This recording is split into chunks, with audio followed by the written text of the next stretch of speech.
Here I have Motorola Moto G22, and today I'm going to show you how to take a burst shot or the series of photos on this device.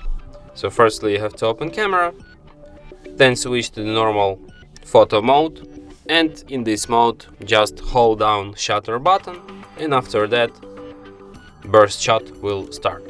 So let me show you. So I just hold it and I took like let's see, and here we can review. I took like 10 shots or something.